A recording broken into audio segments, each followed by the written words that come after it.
వరి మొక్కజొన్న కొనుగోలులో ప్రభుత్వం పూర్తిగా విఫలమైందని ఖమ్మం జిల్లా సత్తుపల్లి మాజీ ఎమ్మెల్యే సండ్ర వెంకటవీరయ్య విమర్శించారు. మార్చి నెలలోనే వరి కోతలు ప్రారంభమైనప్పటికీ ఏప్రిల్లో తాము ధర్నాలు చేపట్టిన తర్వాతే ప్రభుత్వం హడావుడిగా కొనుగోలు ప్రారంభించిందని అన్నారు. జిల్లాలో 3 మంత్రులు ఉన్నప్పటికీ క్షేత్రస్థాయిలో రైతులు ఎదుర్కొంటున్న ఇబ్బందులను తెలుసుకునే ప్రయత్నం కూడా చేయలేదన్నారు. ఇప్పుడు ముఖ్యమంత్రి కలెక్టర్లతో సమీక్షా సమావేశం నిర్వహిస్తున్నారని, 45 రోజుల తర్వాత ప్రభుత్వం కళ్ళు తెరిచిందా అంటూ ప్రశ్నించారు. ఇంతకాలం ప్రభుత్వం నిద్రపోయిందా అంటూ మండిపడ్డారు.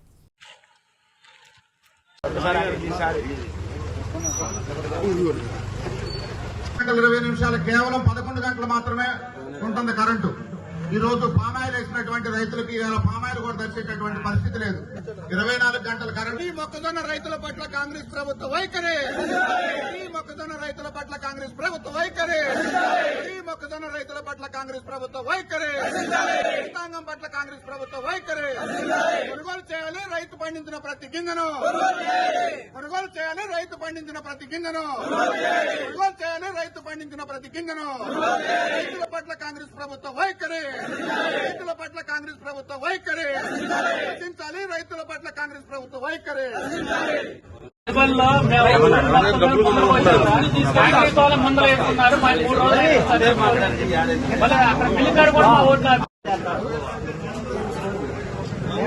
సీరియల్ రాసి 3 గంటల బస్సు ఎండబెట్టింది. కనీసం న్యాచురల్ ఇస్తామంటే దూర్బాలు ఇస్తామంటే వస్తాలు.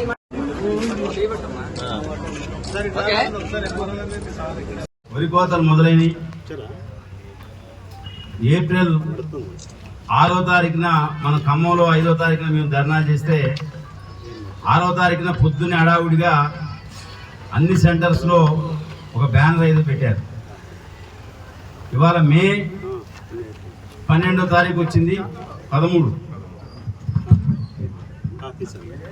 ఇవాళ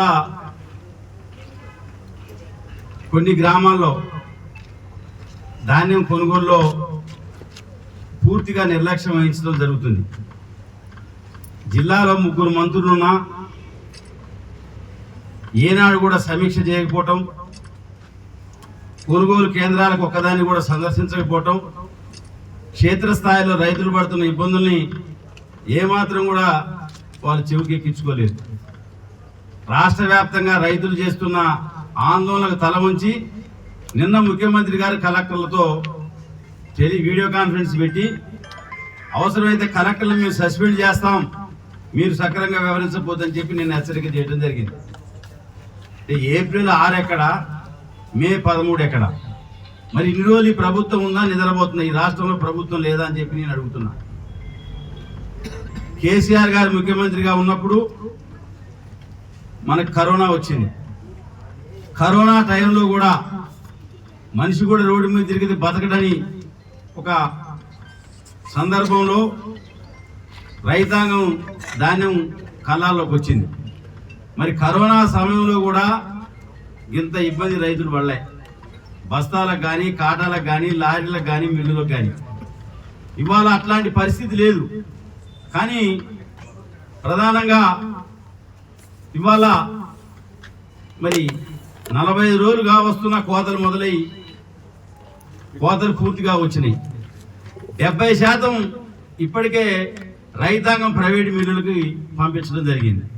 వాళ్ళు ఏమంటున్నారు, మేము సన్నబియ్యానికి కూడా యాసంగిలో బోనస్ ఇస్తామని చెప్పి చెప్తున్నారు.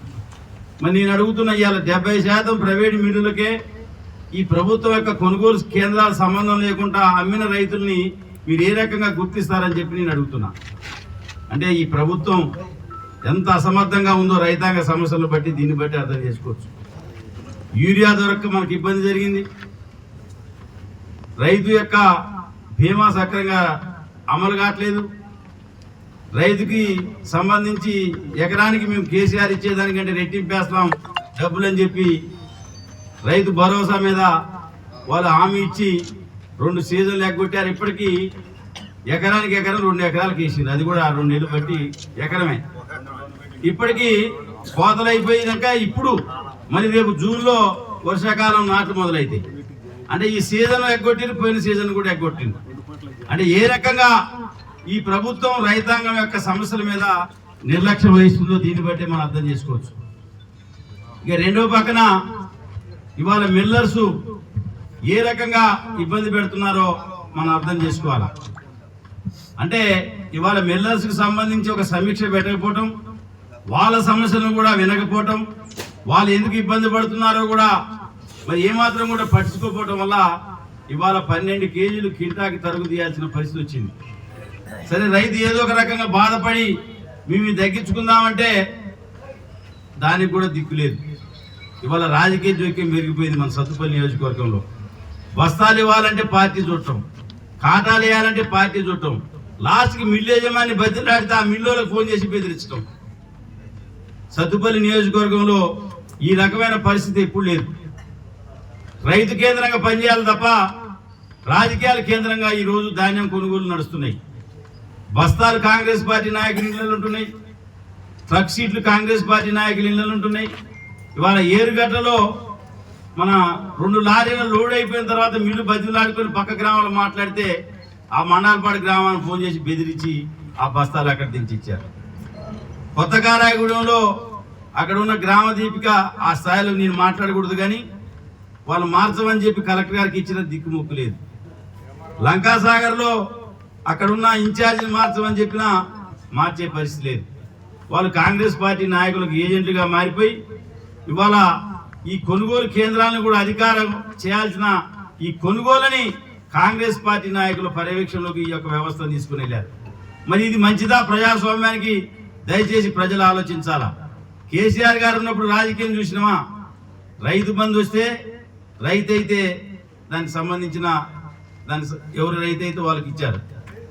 రైతుకు సంబంధించిన బీమా ఎవరైనా చనిపోతే రాజకీయాలు చూడలే.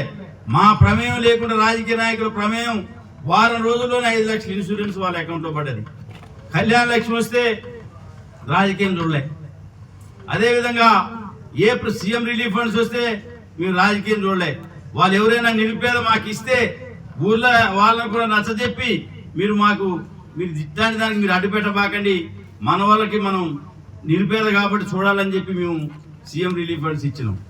ప్రభుత్వ పథకాలు లబ్ధిదారే గీటరాయిగా పనిచేయాలి తప్ప ఈ ప్రభుత్వ పథకాలు రాజకీయ నాయకుల చేతుల్లోకి వెళ్ళిపోతే మరి భవిష్యత్తులో ఇలా మౌనంగా ఉండొచ్చు. మీకేదో లోకల్ బాడీస్లో కొంత అనుకూలంగా వస్తే మీరేదో అనుకోవచ్చు, కానీ ఇది ఎప్పుడు కూడా మీకు అనుకూలంగా వచ్చినట్టు కాదు.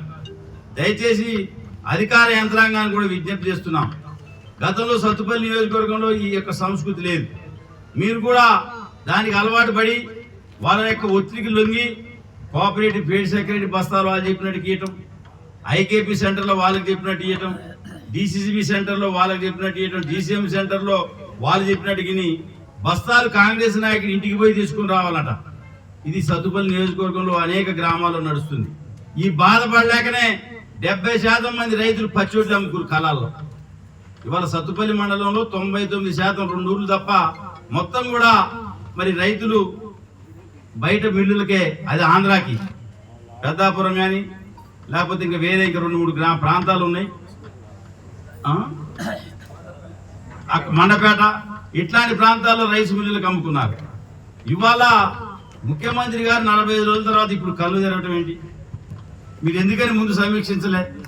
ఈ జిల్లాలో 3 మంత్రులు ఉన్నారు. మీరు ఒక్కసారైనా సమీక్ష పెట్టి ఒక కొనుగోలు కేంద్రానికి వెళ్ళారా? రైతుల బాధలు చూసిరని చెప్పి నేను అడుగుతున్నా. రెండో పక్కన ఇవాళ వరికి ప్రత్యామ్నాయం పంటలేండి మేము కొంటామని చెప్పి ప్రభుత్వం వదిలికొట్టింది. ఖమ్మం జిల్లాలో 2.5 లక్షల ఎకరాల్లో మొక్కజొన్నలు సాగు చేశారు. ఇవాళ కల్లూరుగూడెంలో గోడౌన్లో ఒక ట్రాక్టర్ దింపాలంటే 12 రోజులు సీరియల్. మరి ఖమ్మానికి ఎంత దూరం? అడిషనల్ కలెక్టర్ గారు వచ్చి చూడడు, ఎంఆర్ఓ గారు వచ్చి చూడడు, కలెక్టర్ గారు పోయి సమీక్షించడు. ఏందా బాధ అని మేము మొన్న ధర్నా చేసి మేము పోతే హమాలీలు దొరక ఇబ్బంది పడుతున్నాం అని చెప్తారు. ఎర్రటి ఎండలో రైతులే బస్తాలు కొనుక్కొని వచ్చి రైతులే ట్రాక్టర్ కిరాయి లారీ కిరాయి పెట్టుకుంటే 5 రోజులు ఒక్కొక్క లారీ 10 రోజులు ఉంటే ఈ వెయిటింగ్ ఛార్జీలు రైతుల మీద ఎంత పడుతున్నాయి? ఇప్పటికే మొక్కజొన్న ప్రభుత్వం కొనుగోలు చేయకపోవడం వల్ల మద్దతు ధర కోల్పోయి కింటాకి 800 రూపాయలు రైతులు నష్టపోయారు. వరి ధాన్యం కింటాకి 500 రూపాయలు నష్టపోవడం జరిగింది. ఈ రకమైన పరిస్థితి ఎందుకుంది, దాపురించింది? గతంలో కేసీఆర్ గారు పంటలు ఉత్పత్తి వస్తుందంటే నెల రోజుల ముందే కలెక్టర్ల సమీక్ష పెట్టేవాడు, శాసనసభ్యులను అప్రమత్తం చేసేవాడు. మేము కింది స్థాయిలో అన్ని కొనుగోలు సెంటర్లకి స్వయంగా తిరిగి బస్తాలు ఇవ్వంటే ఒక మహిళా రైతు మాకు ఫోన్ చేసినా మేము బస్తాలు పంపించినాం. లారీ రాలేదంటే లారీ యజమానులతో మాట్లాడినాం. అవసరమైతే లారీ దొరకపోతే రోడ్డు మీద పోలీసు అధికారులను పెట్టి బయటికి పోయే ఖాళీ లారీలు ఆపైనా రైతులకు ఈ కాటా వేసిన ధాన్యాన్ని మిల్లులకు పంపించగలిగినాం తప్ప ఈ రోజు ఆ రకమైన పరిస్థితి కేసీఆర్ గారు ఉన్నప్పుడు వ్యవసాయం ఒక పండగ ఉంది. కాంగ్రెస్ వచ్చిన తర్వాత ఇవాళ అత్యంత దుర్మార్గకరంగా రైతు యొక్క పరిస్థితి ఉన్నది. దయచేసి ఇప్పటికైనా ఈ రాజకీయ జోక్యం నివారించుకోకపోతే మీ మీద మా మౌనం చేతకాంతనం అనుకోవద్దని చెప్పి అధికారులకు విజ్ఞప్తి చేస్తున్నాం. తప్పకుండా మిమ్మల్ని ముట్టడించే పరిస్థితి వస్తుంది, నిలదీసే పరిస్థితి వస్తుంది. మీరు చాలా రాష్ట్రాల్లో చూస్తున్నారు ప్రభుత్వాలు ఎట్లా మారుతున్నాయో. ఎవరికి అధికారం శాశ్వతం కాదు, దయచేసి అర్థం చేసుకోండి. మీరు ఇట్లాంటి పరిస్థితులకు మీరు తావివద్దని చెప్పి విజ్ఞప్తి చేస్తూ ఇవాళ ఇప్పటికైనా ఎక్కడైతే ధాన్యం కొనుగోలులో కానీ మొక్కజొన్న కొనుగోలులో కానీ ఇబ్బంది జరుగుతుందో తక్షణమే ఆ రైతులను ఆదుకోండి. ధాన్యానికి సంబంధించిన బస్తాలు ఇవ్వండి. ఐకేపీ సెంటర్లో రాజకీయం మానుకొని తక్షణమే ట్రక్ షీట్లు ఇవ్వండి. వాటికి కాల్చిన లారీలు ఇవ్వండి. నిన్న కూడా డిఎం సివిల్ సప్లైతో మాట్లాడితే ఇవాళ వరంగల్ జిల్లా అదేవిధంగా పెద్దపల్లి జిల్లాకు మిల్లులు కేటాయించారు, సమస్య లేకుండా చేస్తారని చెప్పాడు. అధికారుల దగ్గరికి మనం ప్రతిపక్షం ఓడిపోయినా మనమే పోతున్నాం తప్ప అధికార పక్షం ఉన్న వాళ్ళకి చెమకుంటున్నది లేదు. మనం ఈ ధర్నా పెడితే రేపు పోటీ ప్రెస్ మీట్ పెట్టి మనం విమర్శించడం అది అసమర్థ పని, చేతకాంతనం. దమ్ముంటే మీరు ధాన్యం కొనుగోలు చేయాలి తప్ప మనం ధర్నా చేస్తే దానికి ప్రతిగా ఒక ప్రెస్ మీట్ పెట్టి మనల్ని విమర్శించే పరిస్థితి. ఇట్లాంటి చేతకాని పనులలో ముందుంటున్నారు తప్ప రైతులకు మేలు చేసే దాంట్లో ఎవరు కూడా ముందుండట్లే. ఇప్పటికే సత్తుపల్లి నియోజకవర్గంలో చాలా అంశాల్లో రాజకీయ జోక్యం మితిమీరిపోయింది. ఇప్పటికే ప్రజలు చూస్తూ మౌనంగా ఉన్నారు. మనం పొరపాటు చేశామని మనం కూడా ఓడిపోయినందుకు ఏం బాధపడట్లేదు, నిత్యం ప్రజల్లో ఉంటున్నాం. సరే, ప్రజలకు కూడా తెలవాలా, ప్రజలకు కూడా అర్థం కావాలని చెప్పి మనం నమ్రతగా ప్రజలు మనకు అధికారం ఇవ్వకపోయినా ఒక ప్రతిపక్ష పాత్ర పోషిస్తూ మనం ఈ ధాన్యం కొనుగోలులో మనం ఏ రకమైన పరిస్థితి ఉందో మనం అర్థం చేసుకోవాలా. ఇవాళ ఏ రకంగా అరాచకాలు చేస్తున్నారో అధికార పార్టీ వాళ్ళు మన సత్తుపల్లి నియోజకవర్గంలో ముఖ్యమంత్రి సహాయాన్ని చెక్ వస్తే గ్రామ కాంగ్రెస్ నాయకుడు వస్తే తప్ప ఆ చెక్ ఇవ్వనని అవసరమైతే రిటర్న్ పంపించే ఒక మూర్ఖ పద్ధతిలో వీళ్ళు వ్యవహరిస్తుంటే ఇంతకంటే చాలగాంతనం, అసమర్థత, సిగ్గులేతనం ఇంకోటి ఉందా? మనం ఉన్నప్పుడు ముఖ్యమంత్రి సహాయానికి చెక్ వస్తే వాళ్ళు ఎవరైనా ఊళ్ళో నాయకుడు జోక్యలేదు, మన క్యాంప్ ఆఫీస్కి వచ్చి ఇస్తే పిలిచి మనం చెక్ ఇచ్చినాం.